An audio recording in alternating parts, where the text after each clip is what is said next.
डाक कावड़ क्या है? जानिए महादेव की इस अद्भुत भक्ति की पूरी कहानी।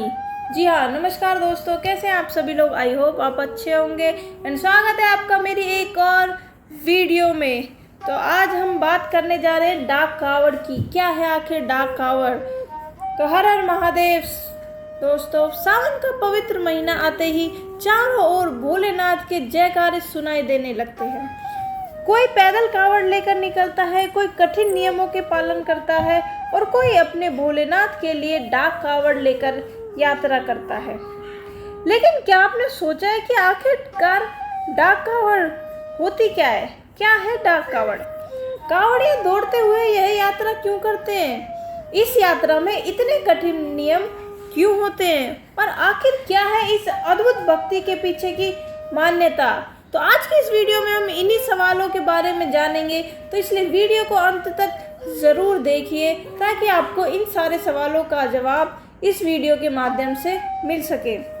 तो हर हर महादेव दोस्तों, डाक कावड़ का अर्थ सबसे पहले हम जानते हैं कि डाक कावड़ का क्या अर्थ है।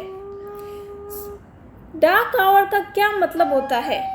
डाक कावड़ कावड़ यात्रा का एक विशेष रूप माना जाता है।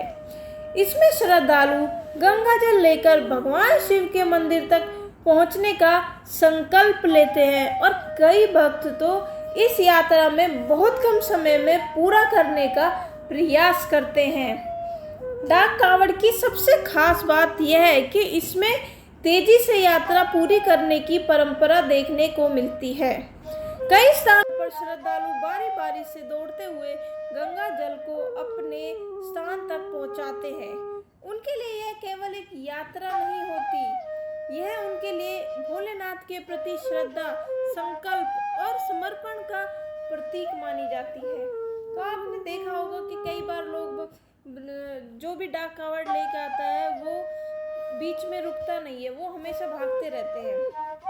आगे जाकर के एक दूसरा उन्हें मिलता है, फिर उसके बाद तीसरा, फिर चौथा, ऐसे ही करके लगे रहते हैं, बट वो लोग रुक नहीं सकते।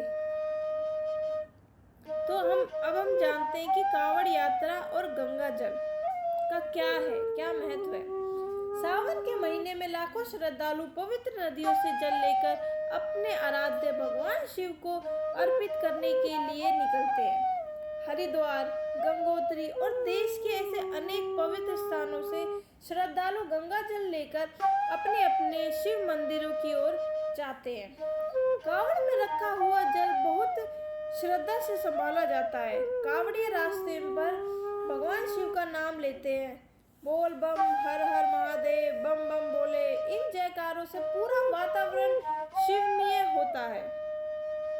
आखिर डाक कावड़ में क्या खास होता है? क्या आप लोग जानते हैं कि क्या डाक कावड़ में खास क्या होता है? तो आइए जानते हैं। डाक कावड़ में सबसे महत्वपूर्ण चीज होती है समय और संकल्प। जी हाँ, श्रद्धालु अपनी यात्रा की तैयारी करते हैं। श्रद्धालु पहले से ही अपनी यात्रा की तैयारी करते हैं। कई जगहों पर डाक कावड़ में एक व्यक्ति लगातार दौड़ता है और थकने पर दूसरे श्रद्धालु उसकी जगह ले लेते हैं। इस तरह गंगा जल को बिना अनावश्यक रुकावट के आगे तक ले जाने का प्रयास किया जाता है। हालांकि डाक कावड़ की परंपरा अलग अलग क्षेत्रों में और अलग अलग समूहों में अलग हो सकती है, इसीलिए हर डाक कावड़ के नियम बिल्कुल एक जैसे हो यह जरूरी नहीं है। लेकिन सभी के पीछे एक ही भावना होती है, भोलेनाथ के प्रति अटूट आस्था। अब हम जानते हैं कि इतनी कठिन यात्रा क्यों होती है ये।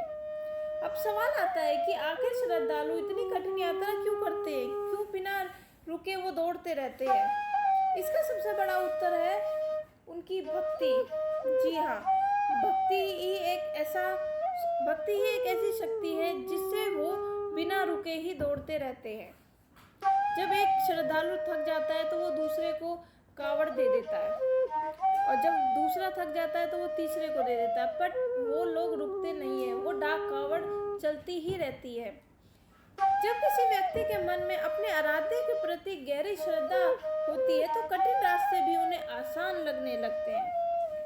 कावड़िया गर्मी, बारिश, थकान और लंबी दूरी की परवाह किए बिना अपने लक्ष्य की ओर बढ़ते रहते हैं। उनके कदमों में थकान हो सकती है, लेकिन उनके मन में एक ही नाम होता है, महादेव का, और यही विश्वास उन्हें आगे बढ़ने की शक्ति देता है।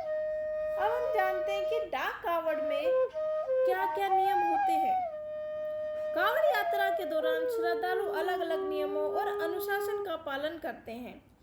इसमें संयम रखना, सात्विक भोजन, नशे से दूर रहना और यात्रा के दौरान पवित्रता बनाए रखना जैसी बातें शामिल हो सकती हैं। कई कावड़ी अपने संकल्प के अनुसार विशेष नियम रखते हैं।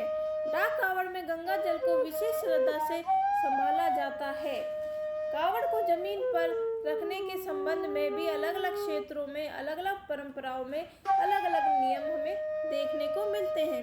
इसीलिए किसी भी यात्रा में अपने स्थानीय कावड़ दल और आयोजक द्वारा बताए गए नियमों का ही पालन करना सबसे उचित माना जाता है। कई बार आपने देखा होगा कि जो कावड़ यात्रा लेके जाते हैं, वो जब उन्होंने उसमें कावड़ में जल भरते हैं, वो उसके बाद रुकते नहीं हैं, बिना रुके वो चलते रहते हैं। यही उनकी परंपरा है, उनके नियम है, इसीलिए वो रुकते नहीं हैं। अब हम जानते हैं कि बारिश और कठिन रास्ते, क्या बारिश और कठिन रास्ते उनका रास्ता रोक सकते हैं? जी नहीं। आइए जानते हैं। सावन का महीना बारिश का भी समय होता है। कई बार रास्ते में तेज बारिश हो सकती है, कहीं सड़क पर कीचड़ होता है, कहीं लंबी दूरी तय करनी होती है और कहीं बहुत ज्यादा भीड़ होती है। लेकिन कांवड़िया फिर भी अपनी यात्रा जारी रखते हैं, क्योंकि उनके मन में यही भावना होती है कि मेरे भोलेनाथ मुझे रास्ता दिखाएंगे। और जब हजारों श्रद्धालु एक साथ हर हर महादेव का जयकारा लगाते तो वातावरण में एक अलग ही ऊर्जा महसूस होती है। डाक कावड़ केवल दौड़ नहीं है। क्या है आखिर डाक कावड़? डाक कावड़ को केवल दौड़ या तेजी से यात्रा पूरी करने के रूप में देखना अधूरा होगा। इसके पीछे श्रद्धालु की भावना और संकल्प सबसे महत्वपूर्ण होता है। कोई अपने परिवार की सुख शांति के लिए कावड़ लाता है, कोई मनोकामना पूरी होने के लिए कावड़ लाता है, तो कोई महादेव की भक्ति में यह यात्रा करता है। किसी के लिए यह परंपरा है, किसी के लिए यह संकल्प है और किसी के लिए भगवान शिव से जुड़ने का एक माध्यम है। तो आइए अब हम जानते हैं कि शिव भक्ति की अद्भुत तस्वीर क्या है। सावन में जब सड़कों पर भगवा वस्त्र पहने कावड़िया दिखाई देते हैं, कंधे पर सजी हुई कावड़ होती है, हाथों में शिव का ध्वज होता है और चारों ओर गूंजता बोल बम, तो ऐसा लगता है जैसे पूरा वातावरण ही शिव में हो गया हो। कावड़ यात्रा हमें एक बहुत सुंदर संदेश देती है, भक्ति में शक्ति हो और संकल्प में सफलता। यह संदेश हमें कावड़ यात्रा से मिलता है। महादेव से जुड़ी आस्था।